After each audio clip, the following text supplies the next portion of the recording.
Hey folks, this is Rob from learnbythedrop.com. Learn by the Drop is a place to learn Drupal, and this is lesson 9 of my special Getting Started with Drupal video series. And in this lesson, we're going to cover moving your localhost website onto the web. And there are a number of steps involved in this particular lesson, including creating a domain, creating a database on the web, exporting your local database, uploading your local site files to the web, importing your exported database into your web database, as well as making some changes in your settings file and a couple of other little things that we're going to look at towards the end once we get the site uploaded. So first step in the process is going to be to make sure that we create a domain where we can upload the files to and a blank database. So let's do that right now. Okay, so I'm in the Manage Domain section of my web host, which happens to be DreamHost, and this may be a little bit different, probably will be a little bit different if you have a different web host, but it's important to understand the steps. I'm going to create myself a subdomain, and you can create, yoursite.com. In this case, this is going to be gettingstarted.awakenedvoice.com. We're going to keep the settings here, PHP version 5. Select an FTP user. This is going to be a folder. Let's say remove www. And I'm going to select fully host this domain now. Okay, so once that's done, my web host is going to give me some information on, where that's located. Your FTP user is very important. So if you're new to a particular host, you'll probably have that set up already. Check with your specific host if you have any questions about, how to get a domain set up. Now that we've got a domain set up, we want to get ourselves a blank database set up. So I'm going to go over here to Goodies, Manage MySQL. And I am going to move down to add a new MySQL database, and I'm going to call this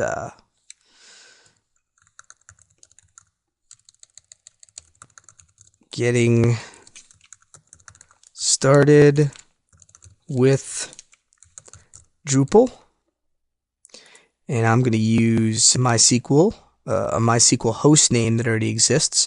So this may be different for your web host. So again, you'll need to check with them, get some help from them if you have any questions about how to create a database on a different web host. So I'm going to add this database. Okay, so this is going to give me some information about the particular database here. Here's the host, which is going to be very important when we change our settings, and we also need to know things like what our user is going to be, and again, also the name of the database. So I'm going to copy this information into a text file just in case I need it. And then the next step is going to actually, create the place where our tables will live. Okay, now next thing we want to do is check to see that we've got a place for the tables to live, and I had added mysql.awakenedvoice.com. I had added the database there, so I'm going to click on phpMyAdmin, and phpMyAdmin is a tool which allows us to manage PHP databases, which allows us to manage databases using this PHP tool, and you can see that I have a schema here. Getting started with Drupal, and the Getting Started with Drupal database is the place where we are going to import our database that we export from the localhost, and right now it's empty, and that's exactly what we expect. The next step in the process is to go back to our localhost, do a database export so we have something to import up into this blank database. Okay, so the next thing we're going to want to do is go into phpMyAdmin locally and make an export of our current database. So we're going to click on phpMyAdmin and WAMP server. Okay, and so phpMyAdmin should pop up here, and Next thing we want to do is click on the proper Drupal database, and in this case that'll be Drupal Learning. And then we want to go to Export, select Export.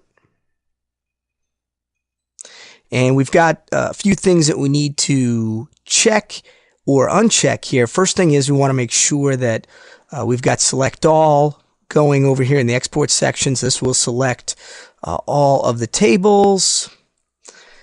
The type is going to be SQL. Then we want to take a look at the SQL section. Right here, we want to have structure checked. We want to have add drop table checked. And we want to unchecked add if not exist. We want add auto increment checked, and also enclose tables and field names with back quotes. So the structure section should look like that. Next thing is the data section. We're going to unchecked everything. And these settings actually I have gotten long ago from WordPress instructions out of exporting the WordPress database, and it's always seemed to work for me. So I haven't had any problems with it so far. So that's where these are coming from. And I'm going to also uncheck this use hexadecimal. So the only thing that I should have checked here is data.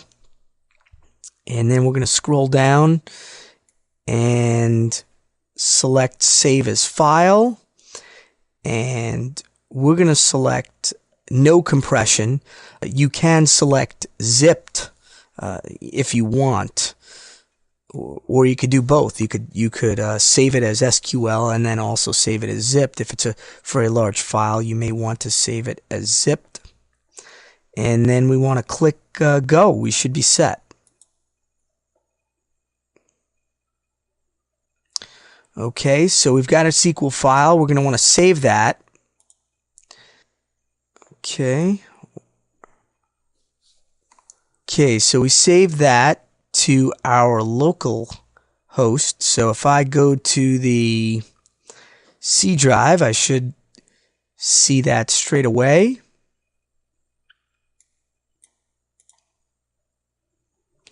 And there's our Drupal learning.sql. It's 2 megabytes, and this is what we're going to eventually upload to the Drupal database. Now, next thing that we need to do is we're going to need to upload our files that we have locally up to our website, and we're going to do that via FTP. Okay, so next thing we're going to do is upload to the space that we created at gettingstarted.awakenvoice.com. And I'm doing this in WSFTP. You can use, if you don't have an FTP program, you can use a free program that works on Mac, Linux, and Windows called FileZilla. But we just want to select everything. And we're going to upload all of this. Now, Control A.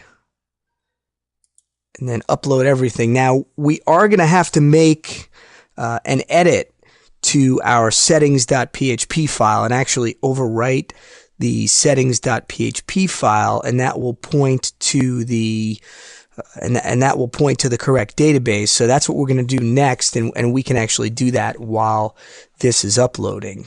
Okay, so I've moved to the directory where Drupal is located locally, and I'm going to go into the sites default folder, and what I want to do is I want to edit settings.php, and then we're going to upload that to replace the current settings.php, and this is so that the Drupal install will point to the correct database. So I'm going to copy this file, and I'm just going to move it out to my C drive here, and I'm going to paste that, and then we're going to I'm going to edit that with a note tab light. So when we're in this file, we want to look for the database settings. We want to input those database settings or the database settings for the site that we have on the web. Okay, so we want to look for the DB URL right here, which we can see is root at localhost, and then also the name. What we're going to do is we're going to change this to our new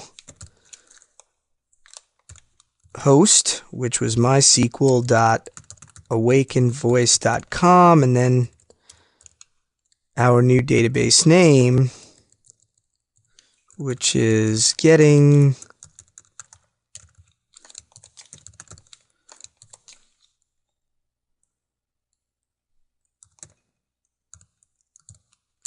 started with Drupal.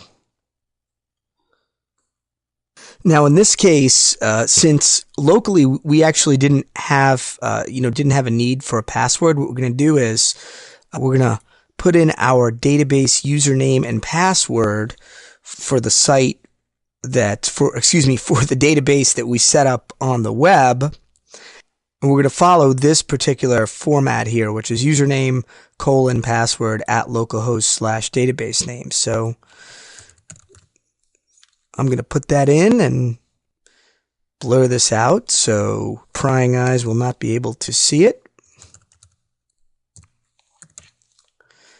At mysql.awakenvoice. So you want to put in your database username :password at the host / the database name. So we're going to save that. One thing to check, if the file is read only, then you would have to go to your go to where you had saved it to, and you'd right click it, select properties, and you'd either check or uncheck read only. If you want to make it read only again, you could check read only, click OK. So this settings.php file is going to replace the settings.php file that we have uploaded to the web, and we can replace that via FTP. Now, while all this other craziness is going on, we can come back to our empty database here, and we can do an import. So why don't we do that? We're just going to select import. We're going to browse to our database file, which was drupallearning.sql. And we're going to click open. Now, one thing that's really important is you can see here that we have a max upload limit. So this is where zip would come into play. If you have a large database, this will accept zip files, and you could zip a database down pretty small. So keep an eye on that. And if your file is too large, then you'll want to export it in zip format before you upload it. And so we're just going to select that and click go. Okay, so when you're finished, you should see some kind of a message. In this case, we have a message that says import has successfully finished. So we now have our database. Next thing we need to do is go back and check on our files and upload our settings.php file. And once we have checked on our settings.php file and gotten the new one uploaded, we can then try going to our site. Thanks for watching the free preview of this drop. Head over to learnbythedrop.com to download a copy of this preview or purchase a high-resolution copy that includes additional instructional content.